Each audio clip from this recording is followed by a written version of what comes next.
Welcome back to this segment of Embracing Reggio Inspired Practice, and this is all about play. I am Diane Gano, and I'm here with my friend Melody Robinson, and we're going to walk through the segment on play with you. What is the 100 languages? In Reggio, we observe the ways that adults honor the 100 ways of thinking, the ways children are playing, speaking, loving, listening, dreaming, discovering, and learning that children demonstrate through play. And here we have two little girls that are just enjoying each other on the stump. They are playing, they're thinking about what they want to do, their play is intentional, they're collaborating and thinking, what should I do next? They're supporting each other, and that takes time to think and just play. This is one of our favorite tree stumps, and usually it's a fairy garden, but on this day, the kids decided that they wanted to capture a squirrel. And we've been capturing squirrels for months now, and we have yet to catch our first squirrel. But there's always a lot of intentionality when this is going on, and a lot of cooperation and a lot of discussion on whose ideas we are going to use for catching the squirrel. And it takes a lot of time. We are never in a rush to make our squirrel traps. They change every single time because we haven't found one in there yet. So obviously that didn't work. So they're always trying to reach for the next idea to try out at the squirrel trap.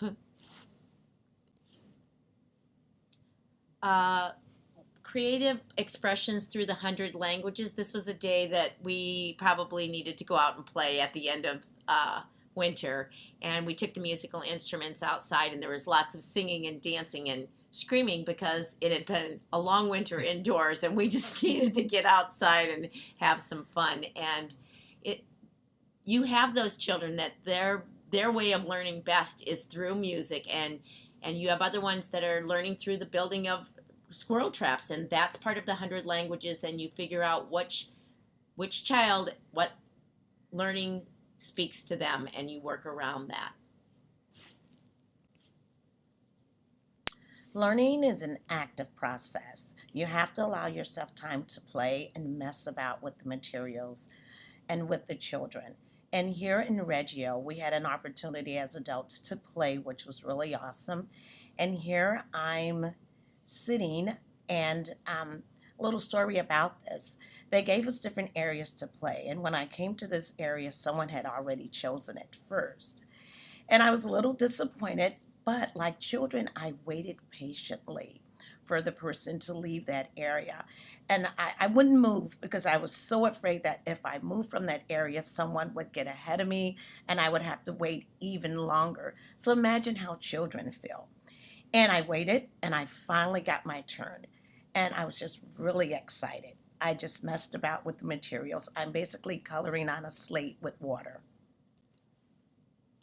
I knew immediately what I wanted to do. I was patient, and when I got there, it just took time. And I painted with the sun, and I went into my own space. I engaged with the materials. I experimented. I had so much fun, and imagine our children are the same way. We have to give them time to engage and experiment and just enjoy the materials. So Melody and I are very firm believers in giving the gift of time. We need to give large amounts of uninterrupted time for creativity to happen, and speaking through the 100 languages and what the children need to do. And this picture is evident.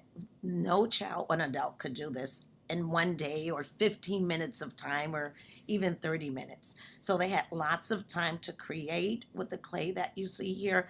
And not just with one day, it probably took weeks or months, but just leaving the materials out and let the children create. And when they're done, leave them out. It's no big deal. You don't have to put them away if they're not done with their play. Let them come back the next day and continue.